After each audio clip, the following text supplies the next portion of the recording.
Hello everyone. हो गया finally मेरा गॉश कंप्लीट और मेरा गॉश टचवुड बहुत अच्छा गया। मीन्स मेरे टॉपिक भी बहुत अच्छे आए थे और लग के मेरी किस्मत बहुत अच्छी थी कि आज हमें टीचर्स भी अच्छे मिल गए। जैसे मेरा हॉस्टल का एक्सपीरियंस था टीचर्स के साथ में, इस बार बिल्कुल भी नहीं रहा। टीचर्स इस बार हमें बहुत अच्छे मिले थे और बाकी टॉपिक क्या थे वो हम आप लोगों को जल्दी से बता देते हैं कि आज क्या क्या टॉपिक आए और फिर बाकी आज क्या हुआ कैसे हुआ वो हम क्लिप्स रिकॉर्ड किए हुए थे तो वो हम ऐड कर देंगे। सबसे पहले आया हुआ था क्रोनिक हार्ट डिजीज, फर्स्ट पंग disease, post streptococcal nephritic in children, esophageal eclasia, peptic ulcer disease, congenital adrenal hyperplasia, intrauterine growth restriction, and acute glomerulonephritis, hepatitis B, labour stage, जो भी 4 स्टेजेस होते हैं वो बताना है, breast feeding and hemothorax, joint syndrome, septic abortion, endocarditis, types of bandages, lung abscess, pathophysiology of jaundice, chronic venous insufficiency, UTI, और erythrosclerosis, premenstrual syndrome, pleuritis in children, gastroduodenal bleeding। अब मेरा क्या टॉपिक था? मेरा टॉपिक था PPH आया हुआ था गायनी में और कैंसर सारे थे। Means breast cancer, prostate cancer, stomach cancer और कोलॉन कैंसर।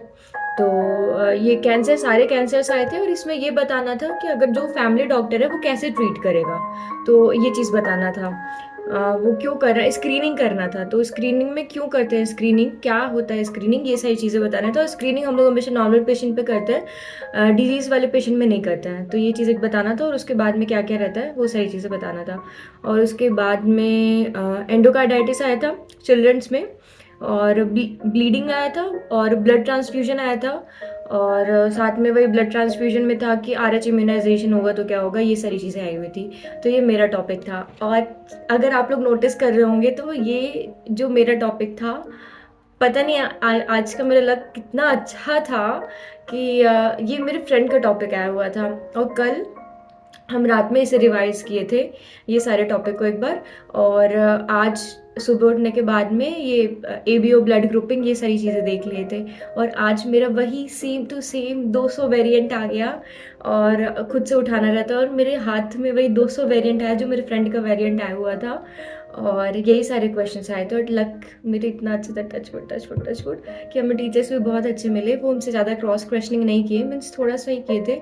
यही कैंसर वाली मैम मतलब जो मैम थी वो हमसे बस पूछ रही थी कि क्या करेंगे, तो मैंने बताया बायोप्सी करते हैं, मैमोग्राफी करते हैं, ये सारी चीज़ें करें जो भी था। पर मैम बोली कि इसमें करते क्या हैं स्टार्टिंग से बताओ। फिर हम थोड़ा बताया कि ठीक है फैमिली हिस्ट्री लेंगे ये सब। फिर बाकी तो मैम ही बोलने लगी थी। स्टार्टिंग में हम सोचे कि मैम को थोड़ा इंटरप्ट करके बीच में बोलें कि हाँ मैम ये करते हैं वो करते हैं। फिर हम बोले नहीं मैम बोल रही है ना, बोलने तो उनको कोई दिक्कत नहीं, मैम बोल लीजिए आप, हमको पता है आपको हमसे ज़्यादा नॉलेज है, बहुत अच्छी नॉलेज, आप बोलिए हम सुनते हैं। मैम बोली, हम बाकायदा शांत थे। मैम को जो भी था बोली बोली हाँ ठीक है तुम्हें ये पता है, बोले हाँ मैम हमें ये पता है, ये पता है, ये ऐसे ऐसे जो भी था बीच बीच में मैम पूछ रही थी वो बताते चले गए। तो ये तो निकल गया, सबसे पहले ये हो गया। फिर उसके बाद में एंडोकार्डाइटिस चिल्ड्रन में आया था, तो वो वाली मैम तो मतलब इतनी प्यारी मैम थी, वो कुछ नहीं पूछी मेरे से, मीन्स ऐसे बस वो जो भी था क्वेश्चन में ही लिखा रहता है कि उसका डायग्नोसिस बताने के लिए, ट्रीटमेंट बताने के लिए, प्रिवेंशन बताने के लिए, रिस्क फैक्टर बताने के लिए, कॉम्प्लिकेशन बताने के लिए, ये सारी चीज़ें क्वेश्चन में ही लिखी रहेगी। तो यही सब बताने के लिए तो मैम को हम पूरा लिख लिए थे ना, 30 मिनट जो था मेरे पास उसमें हम पूरा प्रॉपर अच्छे से लिख लिए थे। तो मैम को हम पूरी चीज़ें बताया। फिर मैम तो ऐसे आंख बंद करके सुन रही थी, कुछ ऐसे रिस्पॉन्ड नहीं की। फिर जब उनका आँख खुला तो फिर वो पूछे कि अच्छा ठीक है फिर से बताओ कि उसका क्या क्या बताए, कॉजेज़ क्या क्या बताए। फिर से मैम को कॉजेज़ रिपीट करी, फिर मैं पेज वेज देखी, ठीक है। फिर उसके बाद मेरा पीपीएच था, तो फिर पीपीएच तो अच्छे से जाते ही है, पीपीएच में तो क्या ही। फिर पीपीएच मेरा अच्छे से हो गया, उसमें भी मैम कुछ नहीं पूछी।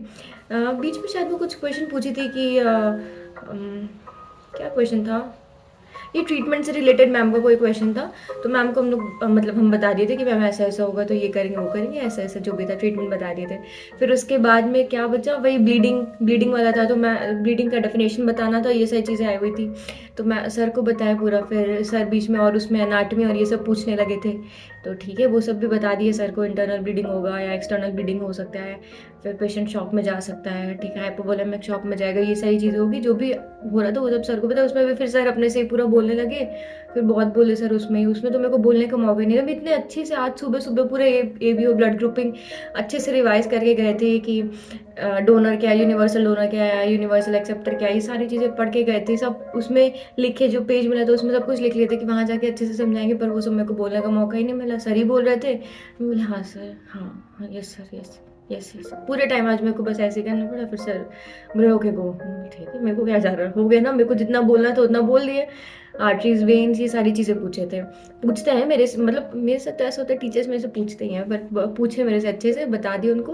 और बाकी जो इतने टाइम पे पता है मेरे जो बाकी फ्रेंड्स थे उनका फटाफट क्विक होते जा रहा था, उनका हो भी गया था, टीचर उनको और जल्दी छोड़ भी रहे थे। मेरे को तो बैठाए रख के आराम से पूछ रहे थे, हम बता भी रहे थे। मेरे को मतलब पेज में हम ना एक्स्ट्रा शीट भी ले लिए थे लिखने के लिए, तो पूरा एक क्वेश्चन को पूरा एक शीट में लिख लिए थे, ताकि वहाँ जाने के बाद में अगर मेरे को कोई चीज़ क्लिक ना करे ना, तो एटलीस्ट मेरे पास जो पेज है उस पेज से हम देख के बोल पाएँ। तो ये चीज़ करना है, ठीक है। ये तो मेरा एग्ज़ाम रहा, ये मेरे टॉपिक रहा। अब हम बता देते हैं कल जिन लोगों का एग्ज़ाम है या जो जूनियर्स वीडियो देखेंगे उनके लिए क्या एडवाइसेस रहेगा। तो सबसे पहले तो गॉश है, थोड़ा सा तो डर लगेगा, लगना भी चाहिए। मेरे को भी बहुत डर लगा था, मेरे को तो बहुत डर लगा था। मेरे जो कुछ करीबी दोस्त हैं उन लोगों को पता होगा, कल तो रो भी रहे थे हम, इतना टेंशन के मारे मेरे से बर्दाश्त ही नहीं हो पाता, मेरे हाथ शिविर करने लगा था, मेरी हालत ख़राब हो जाती है। हम बिल्कुल भी मतलब ऐसे एग्ज़ाम को लेके ना ऐसे नॉर्मल नहीं रह पाते, मेरे को बहुत टेंशन होता है, हालत ख़राब हो जाता है एकदम। ठीक है, बहुत टेंशन वेंशन हुआ, पर टाइम से सो गए थे ताकि मेरा दिमाग काम करे। अगर मेरी नींद नहीं पूरी होगी तो हम सोच नहीं पाएंगे, लिख नहीं पाएंगे, कुछ नहीं हो पाएगा, आंसर नहीं दे पाएंगे, नॉर्मल चीज़ भी, बेसिक चीज़ भी नहीं बता पाएंगे। तो इसलिए मेरी नींद प्रॉपर होना ज़रूरी था, तो हम टाइम से सो गए थे। सुबह उठे, जो मेरे को रिवाइज़ करना था वो रिवाइज़ कर लिए। आपका जो टाइमिंग है उससे थोड़ी देर आप पहले ही जाइए, और पहले वहाँ पे जाके हम लोग का तो टाइमिंग वही था, लेट हो गया था, तो हम लोग का तो 11:30, हाँ 11:30 12 बजे के आसपास में हम लोग का टाइमिंग आया था। और ऐसे तो बाकी ग्रुप्स का हो रहा था, तो टाइमिंग से थोड़ा पहले चले जाइएगा, मतलब टाइमिंग से लेट तो हो ही जाएगा। तो जाने के बाद में जो आपके दोस्त हैं जो पढ़े हुए हैं, कुछ दोस्त होते हैं जो पढ़ के आते हैं पूरा, कुछ दोस्त होते हैं जो उतना नहीं पढ़ के आते हैं। तो जो दोस्त पढ़े हुए हैं आप उनके साथ डिस्कस करिए वो सारे टॉपिक। मेरे साथ ये था कि ट्राम में हमें मेरी को ग्रुप मेट मिल गई थी सुप्रिया, तो हम उसके साथ पूरे ट्राम से लेके जब तक मेरा एग्ज़ाम नहीं हुआ तब तक हम दोनों कंटिन्यूसली सारे टॉपिक डिस्कस कर रहे थे। जो भी टॉपिक आ रहा था, उसको जो आ रहा था वो हमें बता रहे थे, हमें जो आ रहा था वो हम बता रहे थे। साथ में जो बच्चे निकलते जा रहे थे, जिनका एग्ज़ाम हो जा रहा था, वो लोग आके बता रहे थे कि हमारे ये टॉपिक आया था, वो टॉपिक आया था, ये पढ़ लो, वो पढ़ लो, ऐसा पढ़ लो। तो वो जो भी बता रहे थे उसको फिर रिवाइज़ कर रहे थे कि ठीक है, ये हुआ, वो हुआ। जो बच्चा बता के आ रहा है आप उससे भी डिस्कस कर लीजिए कि ठीक है, अगर आप ये चीज़ बताएँ तो आप उसमें क्या बताएँ। ये चीज़ एक बार बच्चे से डिस्कस कर लेने के लिए। तो ऐसे सबसे पहले कि इनिशियल स्टेप में डिस्कस कर लेने के लिए सारी चीज़ें। जब तक एग्ज़ाम नहीं हो जाता, 15 मिनट एग्ज़ाम के पहले आप अच्छे से डिस्कस कर लीजिए। 15 मिनट बाद, मतलब 15 मिनट पहले जब आपका एग्ज़ाम होने वाला है, तो आप नीचे तो रहेंगे। उसके बाद फिर आपको 4th फ्लोर पे बुलाया जाएगा।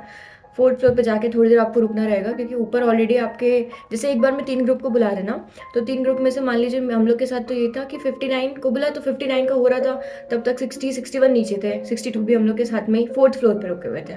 फिर उसके बाद में उनका हो गया तो फिर हम 60 गया, फिर उसके बाद में फिर 61 भी साथ में गए। फिर हम लोग 5th फ्लोर पे बाहर बैठे हुए थे। हम वो सारी क्लिप्स रिकॉर्ड किए ताकि जूनियर्स को भी पता चल पाए कि वहाँ पे कैसे क्या होता है। अगर ये सारी चीज़ें रही तो ऐसे ही रहा, अगर गॉश नेक्स्ट टाइम भी, और अभी कल भी जिनका एग्ज़ाम है तो उनके लिए भी हेल्प रहेगा।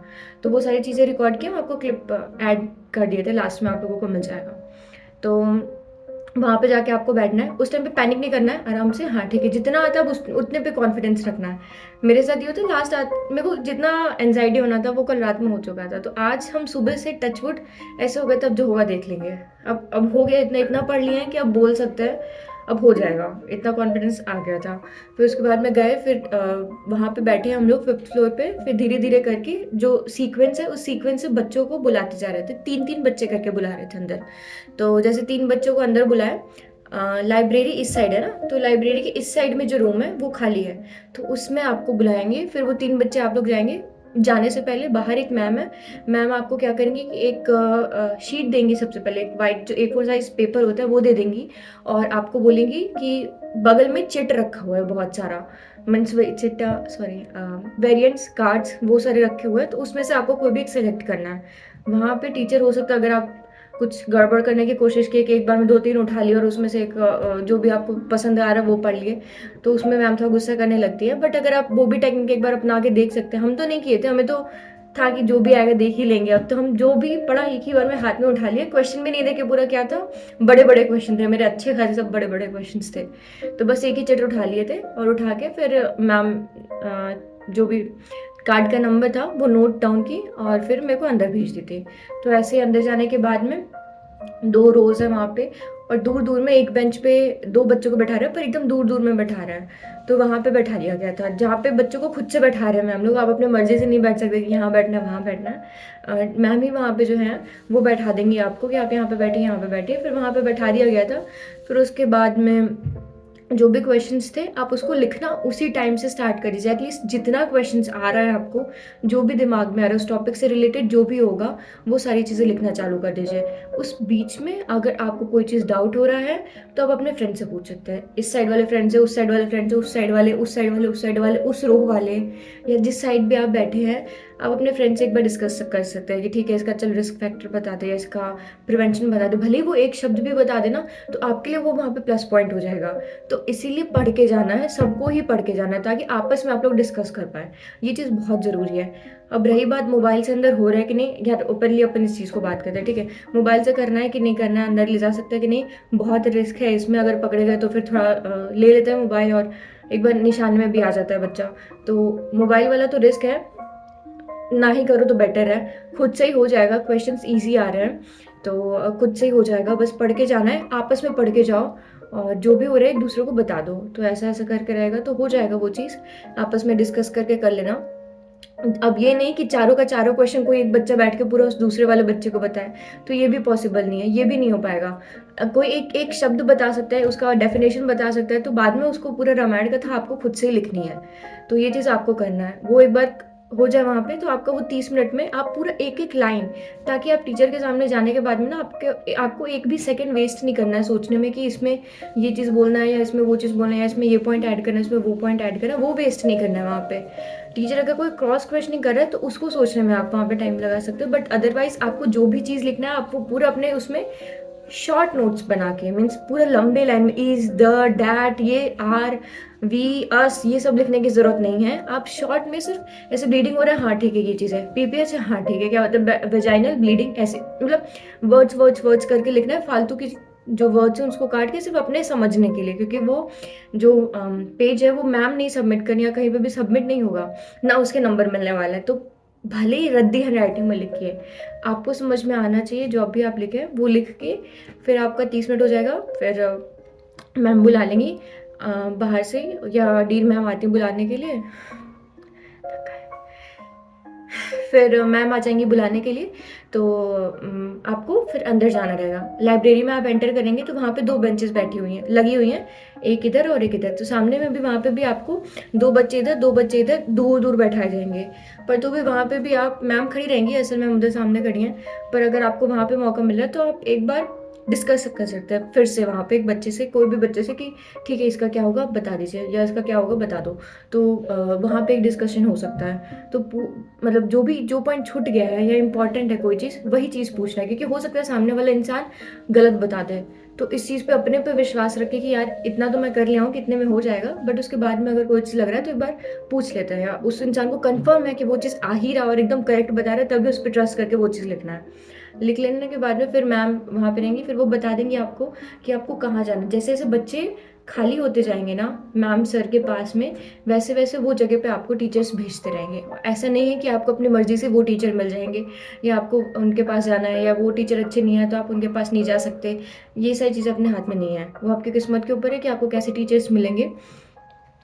आपको अच्छे टीचर्स भी मिल सकते हैं, और ठीक है, तो वो मैम ही बता देंगे कि आपको कहाँ जाके बैठना है।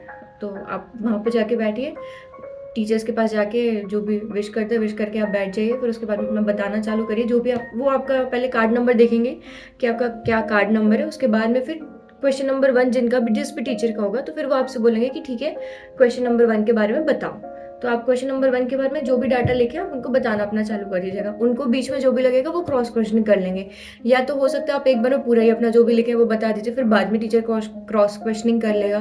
तो आप ऐसे कर सकते हैं। फिर जिनका दूसरा नंबर होगा वो दूसरा, फिर तीसरा नंबर जिनका होगा क्वेश्चन आप उनसे वो टीचर आपसे पूछेंगे, फिर चौथा जिनका होगा चौथा आपसे पूछेंगे।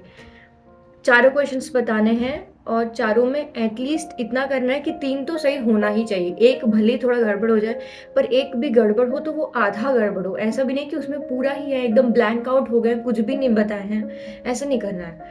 उसका कम से कम वो सब्जेक्ट का, मान लीजिए थेरेपी है, थेरेपी का आधा तो बताओ, कि आधा में जो भी आ रहा है उस क्वेश्चन से रिलेटेड उतना तो बता ही दो, ताकि टीचर को ये ना लगे कि थेरेपी तो बच्चा बिल्कुल भी नहीं बताया तो थेरेपी में उसको बैक लगा दो। एक एक सब्जेक्ट भी बच्चों को बैक लग रहा है। आज 23 बच्चों का बैक लगा था। 23 बच्चों में से बाद में सब पास हुए, री अटेम्प्ट मिला उनको। जब हम लोग का सबका 64 ग्रुप तक था, तो जब सब पास हो गए तो उसके बाद में फिर उन बच्चों को ऊपर बुला के फिर से उनका क्वेश्चंस किए गए थे। रेक्टर के साथ में बैठा के क्वेश्चंस करते हैं, तो वहाँ पे हुआ तब बच्चे पास हो गए थे। पर उस टाइम पे भी पास बच्चे इसलिए हुए क्योंकि वो लोग वहाँ पे भी री अटेम्प्ट के टाइम पे भी बताए। तो पहली बात तो री अटेम्प्ट तक जाने का कंडीशन ही नहीं लाना, और अगर आ भी जाता है तो री अटेम्प्ट में भी बच्चे पास हो जाते हैं। बस ये है कि बताना है वहाँ पे मैम के पास जाके, जो भी मैम क्वेश्चन पूछ रही हैं, जो भी टॉपिक आ रहा है वो बताना है, अच्छे से बताना है, ताकि लगे टीचर को कि हाँ ठीक है चलो इसे आ रहा है। हो सकता है कुछ रीजंस रहा होगा जिसके कारण ये अभी नहीं बता पा रही है, नहीं बता पा रहा है, बट बता ले रहे हैं बच्चे। तो ये चीज़ करना है। फिर उसके बाद में थोड़ी देर के बाद में 3 बजे के आसपास में हम लोग का रिजल्ट आ गया था, तो थोड़ी देर के बाद में आपको रिजल्ट आपका पता चल जाएगा। तो ऐसा था मेरा फुल गौश का एक्सपीरियंस। औसी के हिसाब से तो गौश मेरा बहुत अच्छा गया, मेरे टॉपिक भी बहुत अच्छे आ गए थे और मेरे टीचर्स भी अच्छे लग गए थे। जिनका कल एग्ज़ाम है उनको हम ये बोल सकते हैं कि अभी तक आप लोग जितना रिवाइज़ किए हो उतना ठीक है, सफिशिएंट है। आज भी जो हम टॉपिक बता दिया आप एक बार उसको रिवाइज़ कर लो। और हमें बहुत अच्छा लगा। आज आप लोग में से ही 7-8 लोग मेरे पास आए थे जिनको हम जान भी रहे हैं और कुछ को हम नहीं भी जान रहे थे। मीन्स ऐसे जान रहे कि हाँ ठीक है ये हमारे कैंपस में है या इस ग्रुप के हैं। आप लोग आके हमें बताया कि आप लोग पूरी कॉपी में वो जो भी हम टॉपिक्स बताए थे 2-3 टाइम से, 2-3 वीडियोस में वो पूरा नोट डाउन कर लिए थे। फिर वो टॉपिक को आप लोग रिवाइज़ किया और वो सारे टॉपिक आपके आ गए थे। हमें सच में बहुत बहुत बहुत बहुत अच्छा लगा कि मेरी ये ऐसी वीडियोस कुछ लॉन्ग हो जाती है, कुछ शॉर्ट हो जाती है, बट क्या करें, कंटेंट इतना रहता है कि बताना ही पड़ता है। एक-एक चीज़ हम नहीं चाहती कि कोई भी चीज़ मिस आउट हो जाए, तो इसीलिए हमें बहुत अच्छा लगा सच में। Thank you thank you thank you. बहुत सारे लोग आज हमें अप्रिशिएट किए। जब हम ऊपर सीढ़ियों पे चढ़ रहे थे तब भी लोग हमें रोक रोक के बता रहे थे कि आपकी वीडियोस देखते हैं, आपकी वीडियोस बहुत हेल्पफुल है, अच्छी लगी। फिर बाहर भी खड़े थे तो उस टाइम पे भी सब लोग हमें बहुत अप्रिशिएट कर रहे थे कि यार तेरे वीडियो से बहुत सारे क्वेश्चंस आए, जो तू टॉपिक बताई नहीं वही सारे टॉपिक आए थे उसमें से। हमें बहुत अच्छा लगा सच में। Thank you thank you thank you. हमें सच में बहुत अच्छा लगा। और अभी जिनका कल एग्ज़ाम है, आपको जो आज टॉपिक हम बता दिए वो, और पिछले 2 टॉपिक्स जो बताए हुए हैं वो आप उनको अच्छे से पढ़ लीजिए। एटलीस्ट इतना तो हो जाए उसके बारे में कंटेंट कि अगर कुछ नहीं आ रहा है तो कुछ ना आप तो अपने से लिख ही पाएंगे। हो सकता है आप उसका कॉम्प्लिकेशन ना बता पाएँ, हो सकता है आप उसका रिस्क फैक्टर ना बताएं। कुछ चीज़ें अपने से बतानी पड़ती है यार। स्मोकिंग, अल्कोहल, ये सारी चीज़ें अपने से बतानी पड़ेगी। नौशिया, वोमिटिंग, ये सारी चीज़ें अपने से बतानी, ये सारी चीज़ें तो कॉमन है, ये सारी चीज़ें तो सब में बतानी है। तो ये सारी चीज़ें बतानी है और हो जाएंगे, सब पास हो जाएंगे। नहीं रोकेंगे किसी को, अगर आप आंसर बताएंगे तो। आंसर बताना ज़रूरी है। आज की टीचर्स भी 2 सब अच्छे थे। मीन्स हम लोग को तो सारे जितने भी मेरे फ्रेंड्स थे उन सबके टीचर्स भी अच्छे लगे थे और टॉपिक भी सबको अच्छा आज टॉपिक मिला था, तो सब बच्चे अच्छे से पास हो गए। कुछ रुके भी थे तो वो थोड़ी देर के बाद में पास हो गए थे। लक के ऊपर भी होता है ना यार, किस्मत भाई कुछ का हो जाता है ऐसा, बट ठीक है कोई नहीं, बाद में तो सब पास हो ही गए थे। तो जिनका कल एग्ज़ाम है आप लोग ऐसे कर लीजिएगा। अगर कुछ और अगर डाउट रहा तो आप कमेंट सेक्शन में पूछ लीजिएगा या इंस्टा व्हाट्सएप पे मैसेज कर दीजिएगा। बाकी जो क्लिप्स है वो हम ऐड कर देते हैं आज जो भी जैसा भी हुआ। और once again thank you thank you thank you thank you thank you thank you thank you thank you so much मेरे गौश और औस की सीरीज़ को इतना सारा पसंद करने के लिए। हमें बहुत अच्छा लगा। आप लोग मतलब स्क्रीनशॉट भेजे थे हमें इंस्टा पे कि यार ये टॉपिक था ना, तो उसमें ये वाले सर जो तेरे वीडियो में थे वो हमें लगे थे पीडिया में, या ये टॉपिक जो था वो हम लोग के उसमें आया, बहुत हेल्पफुल था वीडियो। हमें सच में बहुत अच्छा लगा। हमें नहीं पता था कि मेरे कैसे वीडियो बनाना और कुछ ऐसे टॉपिक बता देना उससे आप लोगों को इतनी हेल्प मिल जाएगी। Thank you. बस हम थैंक यू बोल सकते हैं। थैंक यू सो मच इतना सारा प्यार देने के लिए, ऑस्की सीरीज़ को और गॉश सीरीज़ को सपोर्ट करने के लिए। तो फाइनली आज मेरा गॉश सीरीज़ एंड होता है, क्योंकि यहाँ पे मेरा गॉश एग्ज़ाम कंप्लीट हो गया। अब मेरा HOK का एग्ज़ाम है, और हमें नहीं लगता HOK के एग्ज़ाम के लिए हमें कोई वीडियो बनाना पड़ेगा या ये बताना पड़ेगा कि HOK में क्या पूछे थे टीचर्स या क्या होगा। ये तो हो ही जाएगा HOK। बस ऑस्की और गॉश का ही डर था, बहुत ज़्यादा डर था, बट दोनों ही अच्छे से निकल गया। ऑस्की में थोड़ा सा टीचर्स थोड़ा मेरे साथ घपला किए, बट ठीक है, हो गया मेरा अच्छे से, सब कुछ अच्छे से हो गया। गॉश और ऑस्की दोनों ही हो गया। आई होप जिनका कल एग्ज़ाम वो अच्छे से हो जाए, जो जूनियर्स का होगा उन लोगों का भी अच्छे से निकल जाएगा। ठीक है, थैंक यू। अभी जो भी आज की क्लिप्स थे वो सारे हम ऐड कर देते हैं, आप लोग वो देखिए। ठीक है, बाय बाय।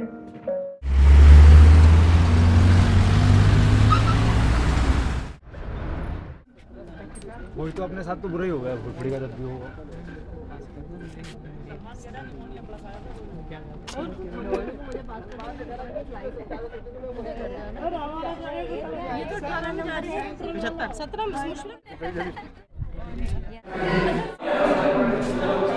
वेट कर रहे सुनील कुमार को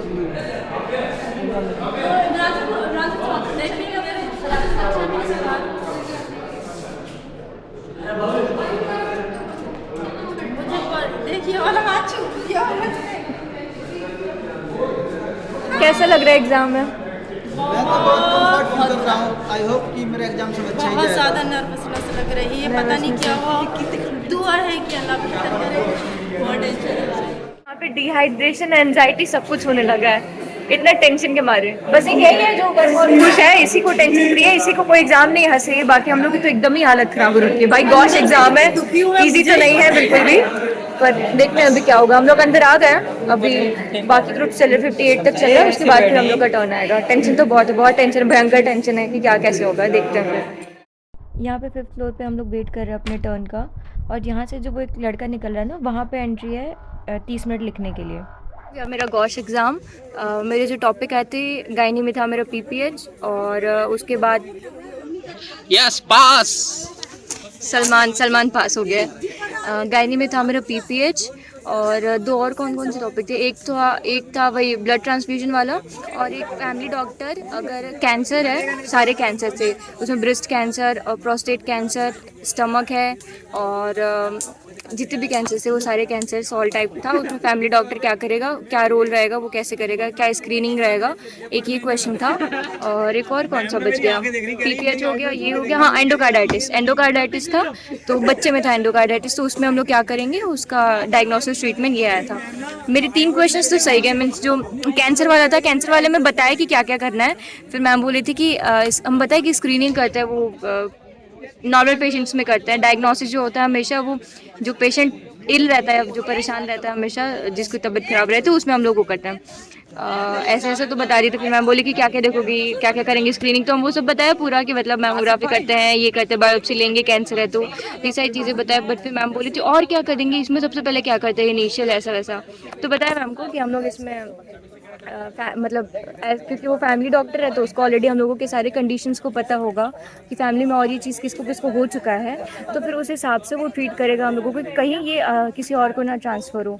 तो ये सारी चीज़ें देखेंगे, करेंगे, और फिर उसका फैमिली हिस्ट्री लेंगे और उसकी हिस्ट्री टेकिंग लेंगे, उसका कंप्लेंट्स नोट करेंगे। तो ये सारी चीज़ें बताए थे, बट फिर मैम भी इसमें बहुत बताने लगी, ये करेंगे, वो करेंगे, ऐसा वैसा। तो अभी देखते हैं। एक तो वो था, और दूसरा मेरा एंडोकार्डाइटिस तो मेरा सही गया, PPH भी मेरा सही गया। बाकी जो ब्लड ट्रांसफ्यूजन और ये था, सर मेरे को बोले थे, इतने आज सुबह मेरी लक थी कि आज सुबह हम ABO ब्लड ग्रुपिंग पूरा रिवाइज करके आए थे, RH इम्यूनाइजेशन ये सब रिवाइज करके आए थे, बट हुआ नहीं, वो आया नहीं। तो अभी देखते हैं क्या मतलब बोलने का मौका नहीं मिला, आया था वो क्वेश्चन पर बोलने का मौका, उसमें काढ़ा है, हाँ उसमें मतलब मिला, उसमें बताने का मौका नहीं मिला सर को उतना। सर ही बोलने लगे वो क्या क्या होगा, सर अपने से ट्रीटमेंट पूरा बताने लगे, तो हम सर को बताए, बाकी बताए वो शॉक में चले जाएगा, ब्लड नहीं मेंटेन करेंगे तो ऐसा वैसा ये वो। अभी देखते हैं, मेरे को बस उसी का ही डर लग रहा है, बाकी तो तीनों सही गया है, देखते हैं क्या होगा कैसे। 3 बजे तक रिजल्ट आ जाएगा, फिर बताते हैं। भाई अगर ये लेने बैठ जाए ना तो ये जुनैद के पास मिला दी, सर बुला देंगे, चुप बैठ गया था उसके सामने बिल्कुल। एक बार मैं नहीं गया था भाई, क्या बड़ी बात है। Gosh clear. अरे वो फोटो खींच रहे बेचारे खड़े हैं साहब डॉक्टर बन के। यार हम लोग का गॉश कंप्लीट हो गया। गॉश मतलब हम लोग का क्लियर हो गया, सबका ही क्लियर हो गया, सबका। हम लोग के ग्रुप में 61, 62 सब ऑल पास हो गए। हम लोग के साथ के भी जितने भी थे ना वो सब भी सब पास हो गए। जितना डर रहे थे गॉश के एग्ज़ाम को लेके उस हिसाब से हुआ नहीं और पास हो गए। बहुत डर लग रहा था, कल तो हालत ख़राब थी, आज भी सुबह हालत ख़राब थी, पर फाइनली हम लोग गॉश पास हो गई ना। थोड़ा देर से वीडियो बना रहे इसलिए थोड़ा डाउन डाउन हो गया, वरना ऐसे तो सब पास हो गए। बहुत अपन एक्साइटेड थे उस टाइम पे जब पता चला कि सब पास हो गए। तो लीडर मैं चालू कर देता हूँ। कैसा लगा सुप्पी? बहुत अच्छा। पास हो गई सुप्पी। सुप्पी मेरे साथ आज सुबह सुबह बहुत डिस्कस की। Suppi thank you. Welcome. Dean से फिर हम गए थे मैक बर्गर। मैक बर्गर हम पहली बार गए थे और देखिए मैक बर्गर में क्या खाए और कैसा रहा वहाँ का एक्सपीरियंस। ये ग्रिफिन के बगल में ही मैक बर्गर है। ग्रिफिन के ऑलरेडी मेरे बहुत सारे वीडियोस बने हुए हैं। मैक बर्गर हम यहाँ पे ये पहली बार गए थे।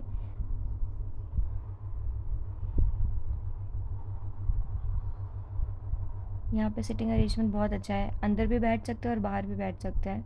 मेन्यू में वैरायटीज़ भी बहुत थी। खाना हम लोगों को वेज बर्गर था, तो फिर ये वेज बर्गर ऑर्डर किए थे और साथ में जूस। बर्गर में ये कितना 500 ml तो हो गई है। ये 500 ml पोमोग्रेनेट जूस 25 सोम और ये 500 ml मैंगो जूस 50 सोम। अभी शायद ऑफ़र चल रहा है, मे भी शायद इसलिए हो ऐसा। अभी टेस्ट करते हैं, देखते कैसा है।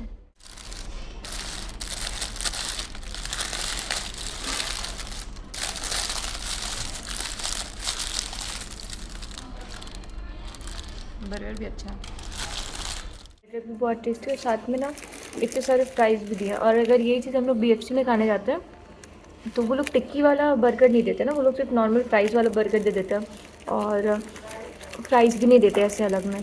पर यहाँ पे तो बहुत सही लगा, साथ में ऐसे केचप भी दे दिए। केचप और कहीं नहीं मिलता और फ्राइज़ भी अच्छे हैं ये बड़े से। अगर आप फ्राइज़ अलग से ऑर्डर करते हैं कहीं पे तो ये आपको 150 सोम के आसपास में पड़ जाता है। पर ये टिक्की वाला आलू बर्गर और साथ में ये फ्राइज़ और बर्गर का टेस्ट भी बहुत अच्छा है। बहुत अच्छा लगा। हम तो मैक बर्गर पहली बार आए हैं, 5 सालों में हम पहली बार आए हैं, पर अच्छा रहा मेरा तो एक्सपीरियंस। हमें तो अच्छा लगा और जूस को देख के तो और भी अच्छा लगा। बस पास होने की पार्टी चल रही है। तो हाँ, मैक बर्गर का जो ये आलू टिक्की बर्गर था ना, वो पूरा मैकडी वाला जो बर्गर होता है ना, सेम वैसा ही टेस्ट था और बहुत अच्छा था। एक बार तो आप लोग ज़रूर ट्राई करिएगा। और साथ में ये जूस भी, मैंगो और पोमोग्रेनेट जूस, ज़रूर आप लोगों को अच्छा लगेगा। मिलते हैं अब नेक्स्ट वीडियो में, तब तक के लिए बाय बाय, टेक केयर।